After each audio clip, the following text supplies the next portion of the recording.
வணக்கம். இன்றைக்கி நம்ம பார்க்க போகிற சமையல் ஒரு அருமையான கருவேப்பிலை குழம்பு எப்படி செய்யலாங்கிறத பார்க்கலாம். இது வந்து கொஞ்சம் வித்தியாசமாக நான் வந்து ப்ரெஷர் குக்கரில் பண்ணியிருக்கேன். ரொம்ப நேரம்லாம் கொதிக்க விடணும்னு அவசியம் இல்லை. இந்த மாதிரி டக்குன்னு ப்ரெஷர் குக்கரில் பண்ணிங்கன்னா டேஸ்ட் நல்லா அட்டகாசமாக இருக்கும். ஸோ சாதம், இட்லி, தோசை எல்லாத்துக்குமே தொட்டு சாப்பிட்லாம். வாங்க அதை எப்படி செய்யலாங்கிறத பார்க்கலாம். ஒரு பேன் எடுத்துக்கலாம். பேன் சூடானதும் 1 டேபிள் ஸ்பூன் துவரம்பருப்பு சேர்த்துக்கலாம். 1 டேபிள் ஸ்பூன் கடலைப்பருப்பு சேர்த்துக்கலாம். 1/4 டேபிள் ஸ்பூன் உளுந்து சேர்த்துக்கலாம். உளுந்து வந்து கம்மியாகவே சேர்த்துக்கலாம், ஏன்னா வளவளப்பு வந்து அதிகமாகிடும், அதனால் கம்மியாகவே சேர்த்துக்கலாம். இது கூடவே 5 காஞ்ச மிளகாய் சேர்த்துக்கலாம். நான் வந்து காஷ்மீரி மிளகாத்தூள் சேர்த்துருக்கேன். நீங்கள் சாதாரண மிளகாய் கூட சேர்த்துக்கலாம். ஏன்னா தாளிக்கையில் மிளகாய் தூள் வேறு சேர்ப்போம், அதனால் இதில் கம்மியாகவே சேர்த்துக்கலாம். இது நல்லா வறுபடட்டும். இப்போ இது எல்லாமே நல்லா வறுபட்டுருக்கு. இதில் வந்து ஒரு 2 சொட்டு எண்ணெய் விட்டுக்கலாம். எண்ணெய் விட்டு நல்லா பரட்டி விட்டுருங்க. பரட்டி விட்டு கருவேப்பிலை சேர்த்துக்கலாம். நல்லா ஒரு கைப்பிடி அளவுக்கு கருவேப்பிலை எடுத்திருக்கேன். கழுவி காய வச்சு ஈரம் இல்லாமல் சேர்த்துக்கோங்க. ஈரத்தோடு சேர்த்திங்கன்னா உங்களுக்கு வெந்து போன மாதிரி ஆயிடும். அது வந்து வேறு டேஸ்ட்டு கொடுக்கும். அதனால் நல்லா கழுவி ஈரம் இல்லாமல் காய வச்சுட்டு நீங்கள் சேர்த்துக்கோங்க. இது வந்து நேற்று கழுவி காய வச்சுருந்தேன். ரொம்பவும் காஞ்சி போன கருவேப்பிலை சேர்த்திங்கன்னா அதுவும் உங்களுக்கு வேறு டேஸ்ட் வந்துடும். அதனால் கொஞ்சம் ஃப்ரெஷ்ஷாக இருக்கிற மாதிரி எடுத்துக்கோங்க.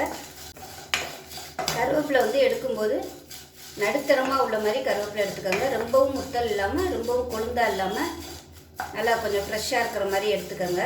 ஏன்னா ரொம்ப முத்துனதாக எடுத்திங்கன்னா உங்களுக்கு அப்படியே நாராக வரும், ஒழுங்காக அரைப்படாது. அதனால் கொஞ்சம் நடுத்தரமாக உள்ள மாதிரி எடுத்துட்டிங்கன்னா உங்களுக்கு கருவேப்பிலை குழம்பு நல்லா டேஸ்ட்டாகவும் இருக்கும். முத்துனதாக எடுத்து செஞ்சிங்கன்னா அது வந்து வேறு டேஸ்ட்டு கொடுக்கும். அதனால் கொஞ்சம் கருவேப்பிலை சேர்க்குறது வந்து கொஞ்சம் நார்மலாக சேர்க்கணும். அதோட டேஸ்ட் வந்து ஒவ்வொரு இதுக்கு தகுந்த மாதிரி அப்படியே மாறிக்கிட்டே போகும். முறுமுறுன்னு வறுத்தோம்னா அது ஒரு டேஸ்ட்டு, சரியாக வறுக்காமல் வறுத்தோம்னா அது ஒரு டேஸ்ட்டு, அந்த மாதிரி டேஸ்ட் வந்து மாறிக்கிட்டே இருக்கும். அதனால் கரெக்டான பதத்தில் வந்து கருவேப்பிலை வந்து நம்ம பறித்து இந்த மாதிரி வறுத்து செஞ்சோம்னா கருவேப்பிலை குழம்பு சூப்பராக இருக்கும். இப்போ பாருங்கள் நல்லா வறுபட்டுருக்கு. இதில் வந்து நல்லா ஒரு 2 டேபிள் ஸ்பூன் அளவுக்கு துருவன தேங்காய் சேர்த்துக்கலாம். தேங்காய் வந்து கம்மியாகவே சேர்த்துக்கோங்க. இப்போ பாருங்கள் எல்லாமே நல்லா வறுபட்டுருச்சு. நல்லா சலசலன்னு சத்தம் கேட்குது பாருங்கள். கருவேப்பிலை இந்த அளவுக்கு நல்லா வறுக்கணும். வந்து அமர்த்திடலாம். அமர்த்திட்டு ஆற விட்டுட்டு நல்லா நைஸாக அரைச்சிட்டு பார்க்கலாம். இது வந்து வேறொரு பிளேட்டுக்கு மாற்றிடுங்க. அந்த கடாயிலே வச்சிங்கன்னா உங்களுக்கு தேங்காய் அந்த பருப்பு எல்லாமே ரொம்ப கருகி போயிடும். அதனால் வேறு பிளேட்டுக்கு மாற்றிட்டு ஆற விட்டுட்டு அரைச்சிட்டு பார்க்கலாம். இப்போ ஒரு குக்கர் எடுத்துக்கலாம். நான் வந்து இன்றைக்கி குக்கரில் தான் வைக்க போகிறேன். எண்ணெய் சேர்த்துக்கலாம். நல்லெண்ணெய் சேர்த்திங்கன்னா நல்லா டேஸ்ட்டாக இருக்கும். நான் வந்து இன்றைக்கி கடலெண்ணெய் தான் சேர்த்துருக்கேன். எண்ணெய் நல்லா சூடானதும் 1 டீஸ்பூன் போல் கடுகு சேர்த்துக்கலாம். 1 டீஸ்பூன் போல் உளுந்து சேர்த்துக்கலாம். கொஞ்சமாக வெந்தயம் சேர்த்துக்கலாம். வாசனைக்காக 2 வரமிளகாய் சேர்த்துக்கலாம். இப்போ இதில் பெருங்காயத்தூள் சேர்த்துக்கலாம். நான் வந்து கட்டி பெருங்காயத்தை பொடி பண்ணி சேர்த்துருக்கேன். இப்போ இதில் 1 கைப்பிடி அளவுக்கு வெங்காயம் சேர்த்துக்கலாம். அதோட 1 கைப்பிடி அளவுக்கு பூண்டும் சேர்த்துக்கலாம். பூண்டு ஃப்ளேவர் வந்து இதுக்கு நல்லாயிருக்கும். இது நல்லா வதங்கணும். அந்த பூண்டு வெங்காயமும் நல்லா வதங்கட்டும். அந்த வெங்காயம் பூண்டு நல்லா வதங்கிட்டு இருக்கு. இதில் பார்த்தீங்கன்னா ஒரு சின்ன நெல்லிக்காய் சைஸுக்கு புளி வந்து தண்ணியில் போட்டு வச்சுருக்கேன். நல்லா ஊறிட்டுருக்கு. இதை வந்து கரைச்சி எடுத்துக்கலாம். இப்போ பாருங்கள் வெங்காயமும் பூண்டும் நல்லா கொஞ்சம் ப்ரௌன் கலரில் வதங்க ஆரம்பிச்சிருச்சு. நல்லா மொறுமொறுன்னு வந்துருச்சு பாருங்கள். இந்த ஸ்டேஜில் நம்ம வந்து பொடியெல்லாம் சேர்த்துக்கலாம். 1 டேபிள் ஸ்பூன் தனியாத்தூள், 1 டேபிள் ஸ்பூன் மிளகாத்தூள், 1/4 டேபிள் ஸ்பூன் மஞ்சத்தூள் சேர்த்துக்கலாம்.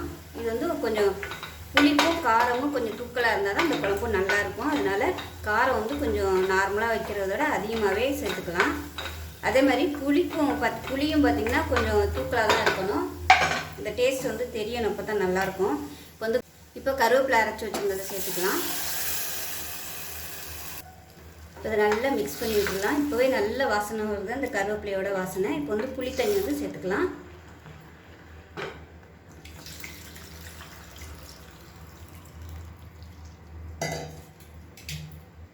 கலந்து விட்டுட்டு உப்பு சேர்த்துக்கலாம். இப்போ 1/2 டேபிள் ஸ்பூன் அளவுக்கு கல்லுப்பு சேர்த்துக்கலாம். இப்போ இது வந்து செக் பண்ணி பார்த்துக்கோங்க. காரம், புளிப்பு, உப்பு எல்லாமே கரெக்டாக இருக்கான்னு எது பத்தலையோ நீங்கள் வந்து சேர்த்துக்கலாம். காரம் வந்து நல்லா சுள்ளுன்னு இருக்கணும். அதே மாதிரி புளிப்பும் பார்த்திங்கன்னா நல்லா கொஞ்சம் சுருக்குன்னு இருக்கணும். உப்பு மட்டும் கொஞ்சம் கம்மியாக சேர்த்துக்கோங்க. ஏன்னா இது வற்றுனதுக்கப்புறம் நம்ம நார்மலாக உப்பு போட்டோம்னா அப்புறம் ரொம்ப கச்சாப்பில் ஆயிரும். அதனால் அரை உப்பாக சேர்த்துக்கோங்க. கடைசியில் பத்தலைன்னா நம்ம சேர்த்துக்கலாம். இப்போ இது கொஞ்சம் தண்ணியாக இருக்குது, அதனால் ஒரு அரை டம்ளர் அளவுக்கு தண்ணி சேர்த்துக்கிறேன். சேர்த்துட்டு கலந்து விட்டுடலாம். கலந்து விட்டுட்டு மூடி வச்சிடலாம். இதில் வந்து நான் சுண்டை வத்தல் போடலை. நம்ம கருவேப்பிலை இதெல்லாம் வறுக்கையில் எண்ணெய் ஊற்றி சுண்டை வத்தல் வந்து நல்லா பொரிச்சுக்கோங்க. கருகிற அளவுக்கு நல்லா பொரிக்கணும். பொரிச்சிட்டு இந்த அரைக்கிற ஜாமான்களோட போட்டு அரைச்சி ஊற்றுனீங்கன்னா அது சூப்பராக இருக்கும் டேஸ்ட்டு. இப்போ இதை மூடி வச்சிடலாம். மூடி வச்சுட்டு நல்லா ஒரு 4லேருந்து ஒரு 5 விசில் வரணும். ஏன்னா அந்த குழம்பு வந்து நல்லா வத்தி வரணும். அதனால் 4 இல்லை ஒரு 5 விசில் விட்டுட்டு நல்லா ஸ்டீம் போனதுக்கப்புறம் பார்க்கலாம். இப்போ வந்து நான் சின்ன பர்னருக்கு இந்த குக்கர் மாற்றிட்டேன். எப்போயுமே அந்த சின்ன குக்கர் வந்து பெரிய பர்னரில் வைக்காதீங்க. சில நேரங்களில் ப்ரெஷர் வந்து ஓவர் ஆகி வெடிக்கிறதுக்கு கூட சான்சஸ் இருக்குது. அதனால் எப்போயுமே இந்த மாதிரி சின்ன குக்கர் யூஸ் பண்ணிங்கன்னா சின்ன பர்னரே யூஸ் பண்ணுங்கள். இப்போ குழம்பு எப்படி இருக்குன்னு பார்க்கலாம். நல்லா ஸ்டீம்லாம் போயிடுச்சு. பாருங்கள் குழம்பு எப்படி இருக்குன்னு. அப்படியே எண்ணெயெல்லாம் வெளியில் வந்து சூப்பராக வந்திருக்கு பாருங்கள். இந்த மாதிரி குக்கரில் வைக்கும்போது டேஸ்ட்டு நல்லா அட்டகாசமாக இருக்கும். நம்ம வந்து கடாயில் வச்சு கொதிக்க விட்டோம்னா ரொம்ப நேரம் ஆகும், கேஸும் வேஸ்ட் ஆகும். இந்த மாதிரி குக்கரில் பண்ணும்போது அதோடய ஃப்ளேவர் எல்லாமே வெளியில் போகாமல் நல்லா அட்டகாசமாக இருக்கும். அவ்வளோதான், அருமையாக ரெடி ஆயிடுச்சு கருவேப்பிலை குழம்பு. பாருங்க எவ்வளோ ஈஸியாக டக்குன்னு ரெடி ஆயிடுச்சுங்க. இப்போ வந்து உப்பு பத்தலை, அதனால் உப்பு போட்டிருக்கேன். கல் உப்பு போட்டதுனால கொஞ்சம் கொதிக்க விட்ருக்கேன். இதில் வந்து பார்த்துக்கோங்க, ரொம்ப கெட்டியாக இருந்துச்சுன்னா நீங்கள் நல்லா கொதிக்கிற சுடு தண்ணி ஊற்றி நல்லா கலந்துக்குங்க. அதாவது குழம்பு இதுக்கு வந்து நீங்கள் தண்ணி ஊற்றி கலந்துக்கலாம். இது வந்து இப்போவே கெட்டியாக இருக்குது. இது வந்து ஆறுச்சுன்னா வந்து கொஞ்சம் இன்னுமே நல்லா கெட்டியாக வரும். உங்களுக்கு எது பிடிக்குதோ நீங்கள் அதுக்கு தகுந்த மாதிரி கெட்டியாகனா அப்படியே வச்சுக்கலாம். தண்ணியாக தான் வேணும் அப்படின்னு நினச்சிங்கன்னா நீங்கள் தண்ணி ஊற்றிக்கலாம். இப்போ வந்து கொஞ்சம் அப்படியே கொதிக்கட்டும் உப்பு போட்டிருக்கிறதுனால. இப்போ பாருங்கள் நல்லா கொதிச்சிருச்சு, அமர்த்திடலாம். நான் வந்து கல் உப்பாக யூஸ் பண்ணதுனால கொஞ்சம் கொதிக்க விட்டேன். நீங்கள் நைஸ் உப்பு போட்டிங்கன்னா கொதிக்க விடணும்னு அவசியம் இல்லை. ஏன்னா கல் உப்பு வந்து கரையாது, அதனால் கொஞ்சம் கொதிக்க விட்டோம்னா கரையுங்கிறதுக்காக நான் கொதிக்க விட்டுருக்கேன். அவ்வளோதான்.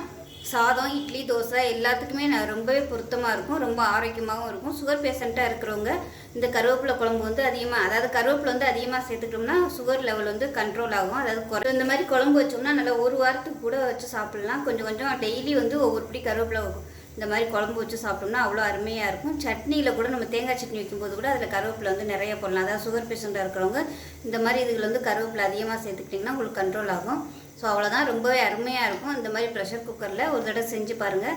செஞ்சு பார்த்துட்டு எப்படி வந்துச்சுங்கிறதா சொல்லுங்கள். வீடியோ பிடிச்சினா லைக் பண்ணுங்கள், கமெண்ட் பண்ணுங்கள், சேனலை சப்ஸ்கிரைப் பண்ணுங்கள், பக்கத்தில் உள்ள பெல் பட்டனையும் ப்ரெஸ் பண்ணுங்கள். நன்றி, வணக்கம். இன்றைக்கி நம்ம பார்க்க போகிற சமையல் ஒரு அருமையான வீடே கமகமன் மணக்கிற மாதிரி முருங்கைக்காய் மாங்காய் போட்டு ஒரு சாம்பார் எப்படி செய்யலாங்கிறத பார்க்கலாம். ஒரு குக்கர் எடுத்துக்கலாம். இதில் வந்து 100 கிராம் அளவுக்கு துவரம்பருப்பு எடுத்திருக்கேன். துவரம்பருப்பு எடுத்து நல்லா கழுவிட்டு 1 டம்ளர் அளவுக்கு தண்ணி ஊற்றிருக்கேன். இப்போ இதில் 2 தக்காளி சேர்த்துக்கலாம். கொஞ்சமாக மஞ்சள் தூள் சேர்த்துக்கலாம். எண்ணெய் கொஞ்சமாக விட்டுக்கலாம் பொங்கி வராமல் இருக்கிறதுக்காக. 2 வெந்தயம் சேர்த்துக்கலாம். இப்போ இதை மூடி வச்சிடலாம். மூடி வச்சுட்டு நல்லா ஒரு 4 விசில் விட்டுட்டு ஸ்டீம் போனதுக்கப்புறம் பார்க்கலாம்.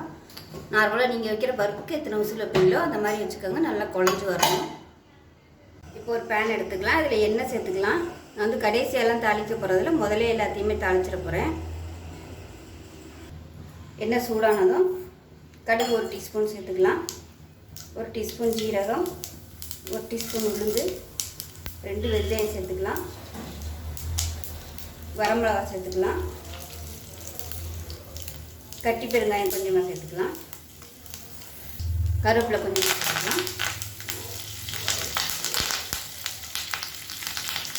2 பச்சை மிளகா 2 கீழிட்டு சேர்த்துக்கலாம்.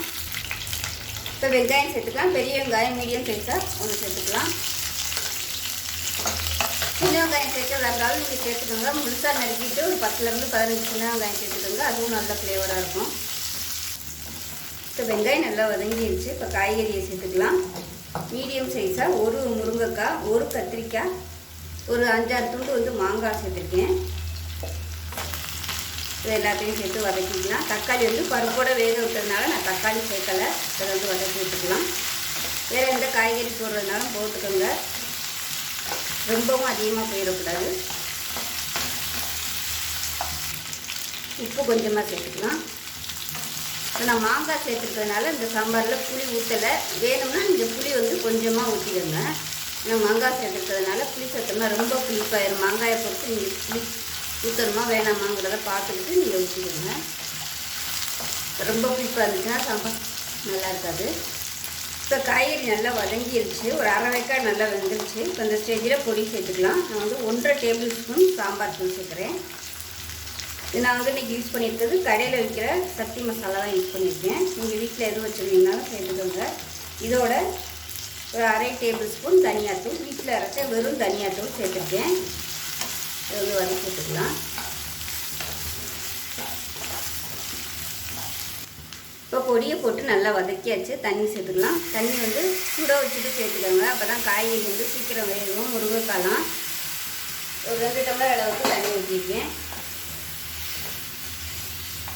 ஸோ நார்மல் தண்ணி ஊற்றினீங்கன்னா உங்களுக்கு காய்கறி முருங்கைக்காலாம் வேகிறதுக்கு டைம் ஆகும். அதனால் இந்த மாதிரி நல்லா தண்ணி சூடு பண்ணிவிட்டு சேர்த்திங்கன்னா டக்குன்னு வந்து உங்களுக்கு அந்த மசாலாவும் உள்ளே இறங்கிடும், சீக்கிரமாகவும் வெந்துடும். இது கொதிக்கட்டும், மூடி வச்சிடலாம். இப்போ பார்த்திங்கன்னா சாம்பார் கொதிச்சுட்ருக்கு. நம்ம வச்ச பருப்பு பார்த்திங்கன்னா நல்லா வெந்துருச்சு. இந்த தக்காளியும் இந்த பருப்பையும் சேர்த்து நல்லா மசிச்சு விட்டுக்கலாம். இப்போ எப்படி இருக்குன்னு பார்க்கலாம். காயெல்லாம் நல்லா ஒரு 3/4 பதம் நல்லா வெந்திருக்கும். முருங்கைக்காய் பார்த்திங்கன்னா கொஞ்சம் நல்லா 3/4 பதம் வெந்துருச்சு. இன்னும் கொஞ்சம் வேகணும். இப்போ பருப்பு ஊற்றி கொதிக்க விடையில கரெக்டாக வந்துடும். நம்ம வந்து கடைஞ்சி வச்ச பருப்பையும் சேர்த்துக்கலாம். சேர்த்துட்டு தண்ணி தேவைப்பட்டால் நீங்கள் ஊற்றிக்கோங்க. எவ்வளோ ஊற்றணுமோ பார்த்துட்டு சேர்த்துக்கலாம். சாம்பார் வந்து திக்காக வேணும்னா நீங்கள் திக்காக வச்சுக்கோங்க. இல்லை தண்ணியாக இருந்தால் தான் பிடிக்கும் அப்படின்னா தண்ணியாக கூட நீங்கள் வச்சுக்கலாம். உப்பு பத்தலைன்னா உப்பு சேர்த்துக்கலாம். இதில் நான் வந்து சுடுதண்ணி தான் சேர்த்துருக்கேன். நீங்கள் தண்ணி எப்போ சேர்த்தாலும் சுடுதண்ணியாகவே சேர்த்துக்கோங்க. அட்லீஸ்ட் கொஞ்சமாவது லேசாக வந்து சூடு பண்ணிட்டுனாலும் சேர்த்துக்கோங்க. இப்போ நல்லா கலந்து விட்டாச்சு. கொதிக்கட்டும்.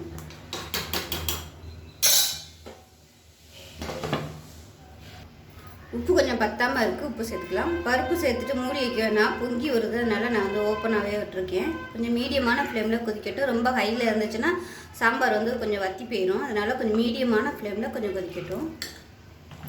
இப்போ பாருங்கள் சாம்பார் அருமையாக ரெடி ஆயிடுச்சு. முருங்கைக்காலாம் நல்லா வெந்துருச்சு பாருங்கள், நல்லா விரிஞ்சு வந்துருச்சு, அருமையாக இருக்குது. இப்போ லாஸ்ட்டாக கொத்தமல்லியில் சேர்த்துட்டு அமர்த்திடலாம். அவ்வளோதான். நார்மலாக வைக்கிற சாம்பாரை விட இது வந்து நல்லா கொஞ்சம் வித்தியாசமாக இருக்கும். நம்ம தாளித்து பண்ணியிருக்கிறதுனால டேஸ்ட் நல்லா அட்டகாசமாக இருக்கும். ஸோ இதே மாதிரியே செஞ்சு பாருங்கள். செஞ்சு பார்த்துட்டு எப்படி வந்துச்சுங்கிறத சொல்லுங்கள். வீடியோ பிடிச்சின்னா லைக் பண்ணுங்கள், கமெண்ட் பண்ணுங்கள், சேனலை சப்ஸ்கிரைப் பண்ணுங்கள், பக்கத்தில் உள்ள பெல் பட்டனையும் ப்ரெஸ் பண்ணுங்கள். நன்றி.